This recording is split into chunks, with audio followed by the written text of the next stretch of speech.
Olá, galera! Eu sou a Brenda e esses são os integrantes do meu grupo. Nessa apresentação, nós iremos falar sobre os sistemas de acionamento e eu vou dar início explicando o que são acionadores e quais tipos de acionamentos existem, beleza? Bom, vamos lá. O que exatamente são acionadores? Eles serão responsáveis por determinar os movimentos das articulações, da velocidade e do desempenho funcional do robô. E quais tipos de acionamentos existem hoje na indústria? Os três principais são acionamento hidráulico, acionamento pneumático e acionamento elétrico.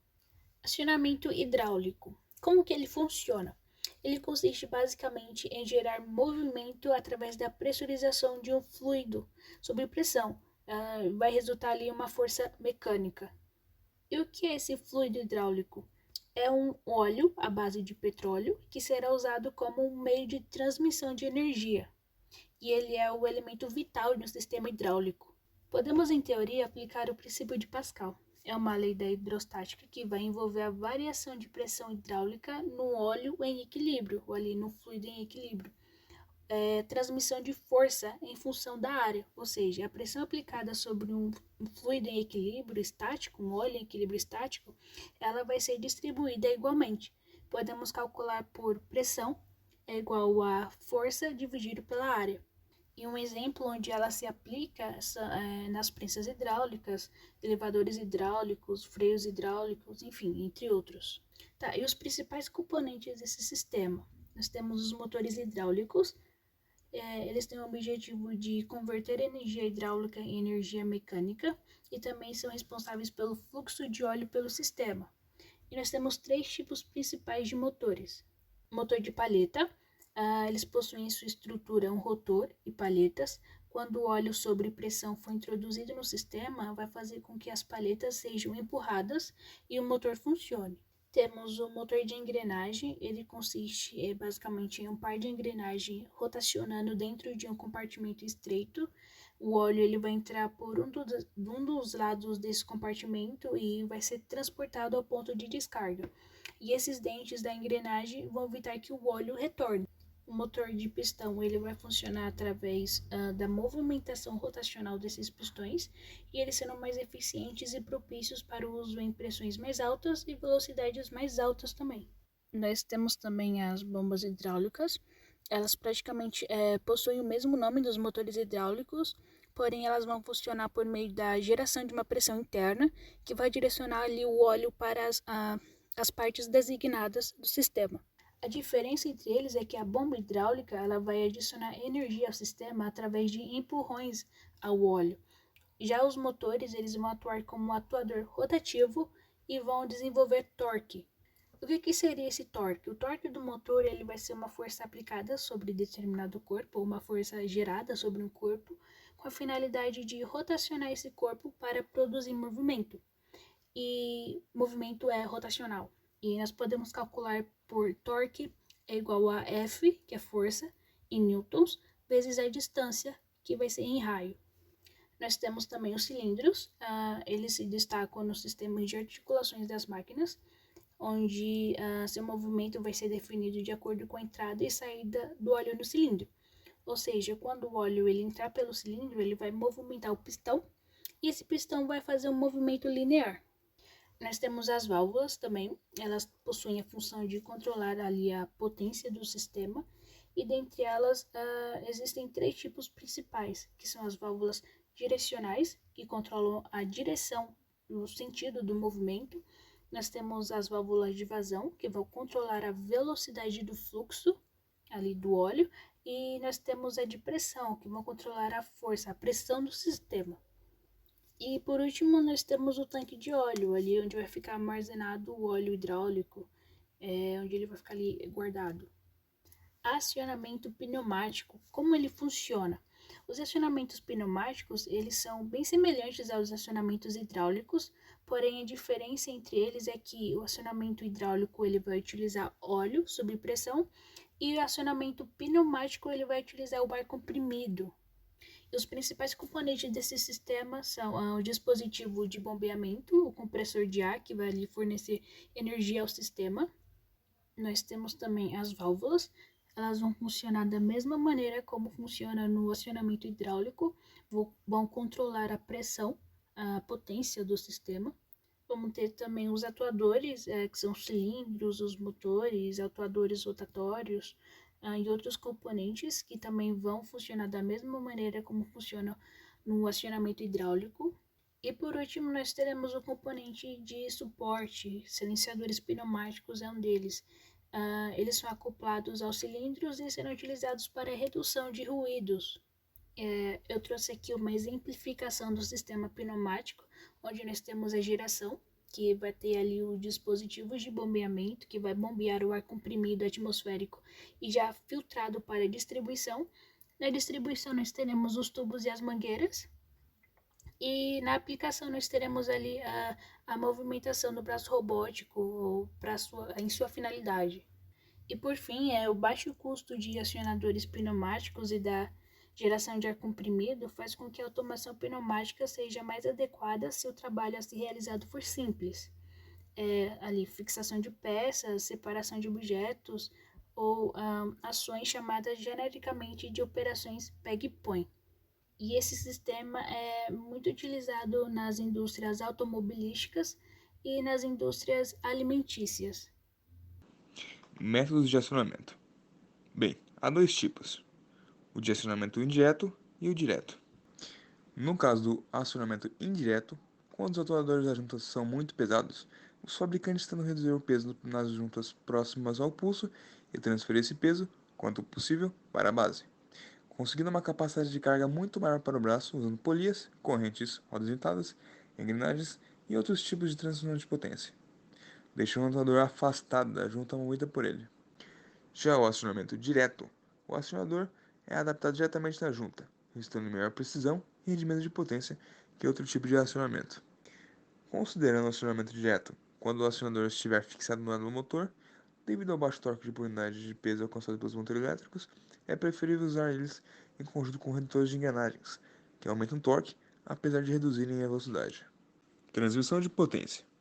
Pois bem, no caso dos braços robóticos não sendo possível encontrar acionadores com as propriedades exatas de velocidade de torque ou de velocidade de força, fez-se necessário usar algum tipo de transmissão de potência, sendo o uso de correias, polias, correntes, rodas dentadas e etc. Um exemplo simples de transmissão é a engrenagem. Nesse caso, a relação de transmissão entre duas engrenagens é dada por N igual a N2 dividido por N1, onde N1 é o número de dentes do peão e N2 é o número de dentes da coroa. Também temos a velocidade de saída em relação à entrada, que é ômega-in igual a N vezes ômega-0, onde ômega-in é a velocidade de entrada e ômega-0 é a velocidade de saída. E por fim, temos o torque de transição, que é calculado por T0 igual a N vezes Tin, onde T0 é o torque de saída e Tin é o torque de entrada. Saudações! Estarei falando agora sobre os acionadores elétricos. Os acionadores elétricos são empregados em robôs de pequeno e médio porte. Isso ocorre por conta do baixo torque, se comparado com os acionadores hidráulicos, que eles fornecem. Como podemos ver nesse gráfico cartesiano, onde o eixo x expressa a capacidade de carga e o eixo y o custo, os acionadores elétricos têm um baixo custo de implementação para pequenas capacidades de carga, algo que não acontece com os hidráulicos. Em contrapartida, quando se trata de grandes capacidades de carga, percebemos que o uso dos acionadores hidráulicos passa a ser mais viável, pois o seu custo de implementação não cresce tanto como a dos acionadores elétricos. Os acionadores mais comuns usados em robôs são servomotores, motores de corrente contínua e os motores de passo. Veremos sobre cada um deles nos próximos slides, mas antes disso é necessário apresentar mais uma informação sobre esses acionadores. Ao contrário do que nos é intuitivo, os acionadores elétricos, vulgo motores, também podem ser empregados em juntas prismáticas, desde que seja acoplado a eles um dispositivo denominado fuso, que transforma a rotação do motor, ou seja, um movimento circular, em um movimento linear. Agora que já caracterizamos acionadores elétricos, vamos falar especificamente sobre cada um deles. O primeiro deles será o motor DC. Os motores de corrente contínua, também chamados de motores DC, São motores cuja velocidade está intrinsecamente relacionada com a sua alimentação, ou seja, quanto mais energizado ele estiver, mais rápido será sua rotação e, consequentemente, sua velocidade.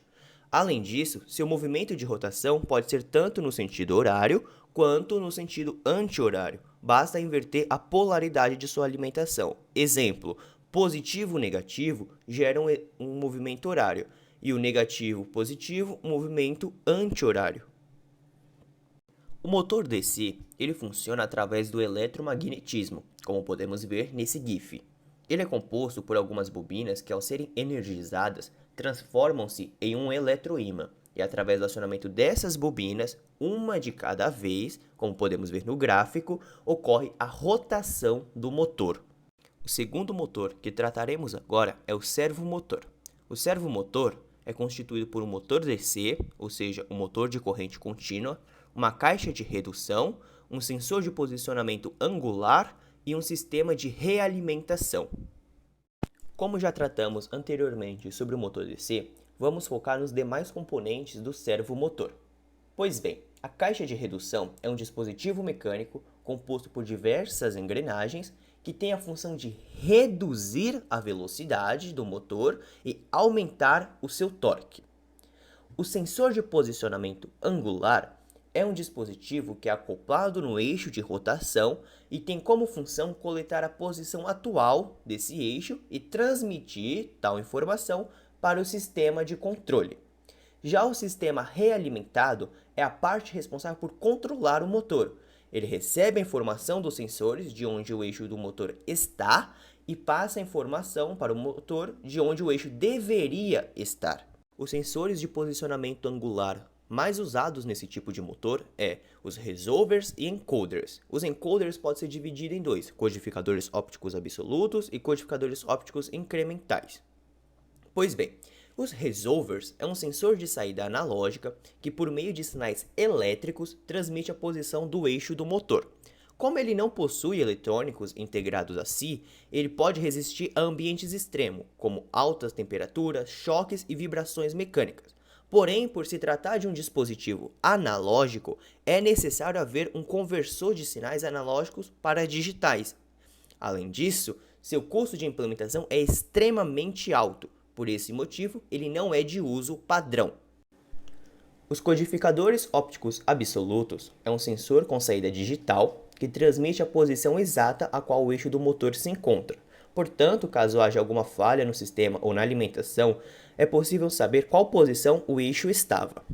Já os codificadores ópticos incrementais é um sensor também de saída digital, porém, ao contrário do absoluto, ele não fornece a informação de onde o motor se encontra, mas sim a rotação que ele deu. Ou seja, para saber a posição atual do motor, é necessário ter conhecimento do seu ponto de partida. O último motor que será tratado é o chamado motor de passo. Esse motor é empregado em funções que exigem grande precisão ou atividades repetitivas. Assim como o servomotor, ele também funciona através de movimentos angulares.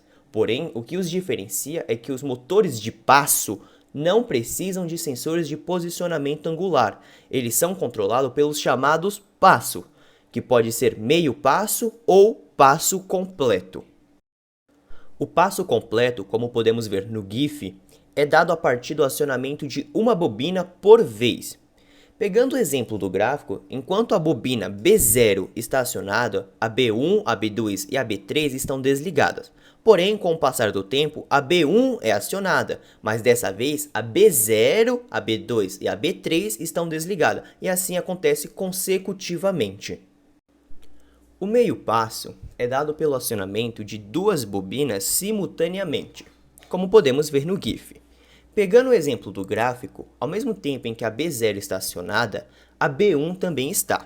Posteriormente, a B0 é desligada e aciona-se a B2. Depois, desativa-se a B1 e aciona-se a B3, e assim consecutivamente. Essa forma de acionamento proporciona ao motor um menor movimento angular, o que acarreta em uma maior precisão. Então, galera, é isso sobre os acionadores elétricos. Fiquem agora com os sistemas de controle. Valeu! Sistemas de controle. Essa parte faz inclusão de temas como hardware e software, só que como não nos apetece saber exatamente o que é um hardware e um software, eu prefiro falar deles e sobre as suas devidas caracterizações no sistema de controle em si. Com relação ao software, existem duas peças específicas que podem o comandar. Estas seriam o microcontrolador e o computador pessoal. Qual é a vantagem de cada uma? O microcontrolador ele é exclusivo para sua máquina e mais barato. Agora, o computador pessoal tem um processamento inegavelmente superior. Fazendo relação com isso, eu gostaria de falar sobre os controladores lógicos programáveis, ou como ditos, CLPs. O que é um CLP? Ele é praticamente o computador responsável por realizar algumas funções especiais através de um programa feito por um programador. Podemos dividi-lo em três partes principais. A parte da entrada, onde seria representada a parte sensitiva do CLP, ou seja, entradas que recebem os sinais externos do CLP, e estes podem ser analógicos ou digitais. Temos o processador, que vai ser o responsável por executar a função do programa dentro do CLP. Ele vai fazer a verificação dos status das entradas e, com base na sua programação, ele vai atualizar as saídas dos CLPs. E, por fim, o cartão de saída, que é o responsável por acionar as cargas elétricas que o CLP vai comandar, destacando que o cartão de saída pode funcionar de maneira digital e analógica, assim como as entradas. A parte do hardware envolve incontáveis peças físicas, como amplificadores de potência, motores, cabos, etc. Mas uma parte crucial seriam os sensores, porque, por exemplo, se estivéssemos falando em um sistema de controle que trabalha em uma malha fechada, esses sensores seriam essenciais para o check-up do processo. E como isso funciona? Basicamente, todas as peças da nossa máquina têm um local específico que a programação determinou para elas estarem. Isso se chama de referência. Mas imaginemos que o sensor detectou que a nossa peça está em 0.5 ao invés de 1, que seria a nossa referência. Isso daria um erro de 0.5 em relação à referência. Então esse erro seria mandado para o controle digital, e o controle digital faria o possível para fazer com que o manipulador robótico se mova e chegue na posição determinada. E esse ciclo vai ficar se repetindo, até que haja um erro equivalente a zero, que a nossa referência esteja exata e os sinais podem ir para a saída. Existem três formas de controle. Estes seriam a sequência fixa, o controle por repetição e o controle de realimentação externa. A sequência fixa é focada na realização de uma tarefa ou tarefas semelhantes. É claro, intrinsecamente você não pode mudar a estrutura da máquina, mas dependendo de como você reprogramá-la, você pode fazer com que ela faça coisas diferentes. E é claro, essas máquinas são preferíveis como máquinas pneumáticas ou hidráulicas, tanto pelo custo quanto pelo espaço que elas ocupam. A força de trabalho também é um forte ponto. Os maiores exemplos delas são esses tipos de esteiras mostrados na imagem. O controle por repetição é bem autoexplicativo. Ele emprega uma atividade cíclica. O que quer dizer? A máquina vai fazer a mesma atividade de novo, até o fim da sua vida útil.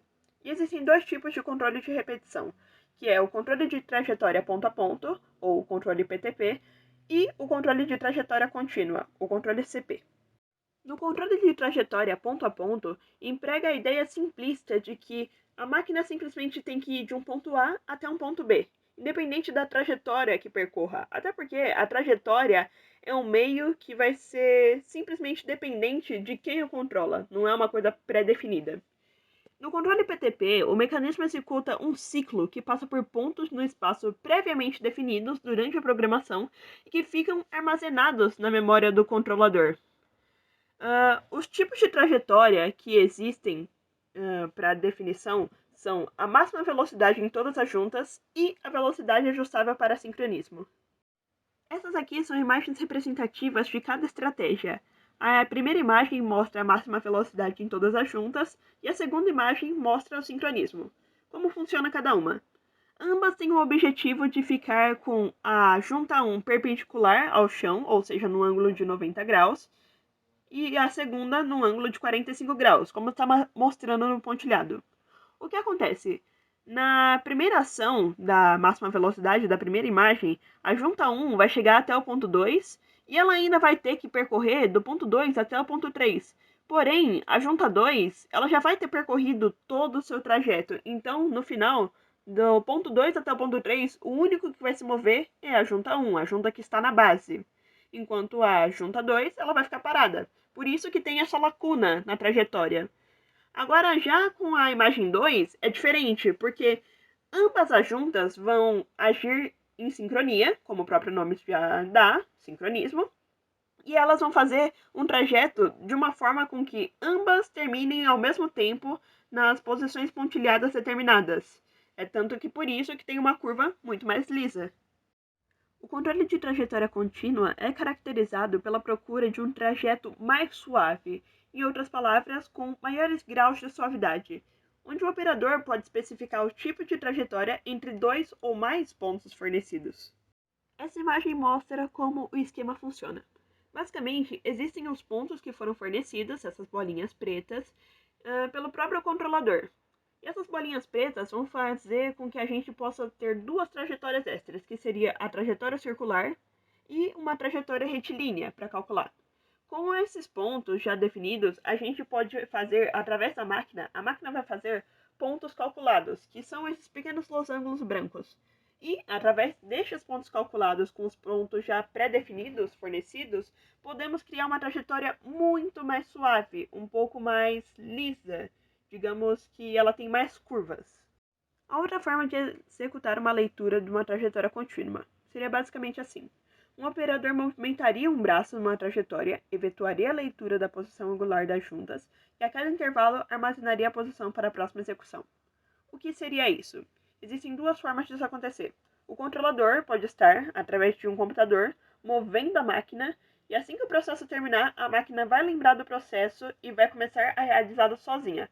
Ou o controlador pode estar lá e manualmente manusear a máquina para com que ela faça todo o seu trajeto e, eventualmente, da mesma forma, em ambos os casos ela vai se lembrar, mas da mesma forma ela vai se lembrar do que estava fazendo e começar a repetir sozinha. E, é claro, pode-se regular a velocidade da execução, só depende do controlador em si. E por fim, mas não menos importante, existe o controle de realimentação externa. Para que ele funciona? Basicamente, ele é empregado normalmente em meios industriais, onde tem muito problema, porque existe muita troca de informação. Por exemplo, que processo você tem que fazer para determinada peça, ou quando a minha peça vai sair do processo anterior, quando eu posso colocar uma nova, existe muito essa questão. E é para isso que o controle de realimentação externa vai estar lá. Ele vai se comunicar com uma máquina através do comando numérico, ou CNC, depende de como você quer chamar, e vai ter a completa noção de quando os processos terminam, acabam, o melhor processo para aquele determinado projétil em si, e não vai ter que preocupar mais ninguém com a incerteza, no caso. E, é claro, pode haver um controlador externo ou chamado computador digital para estar comandando ele.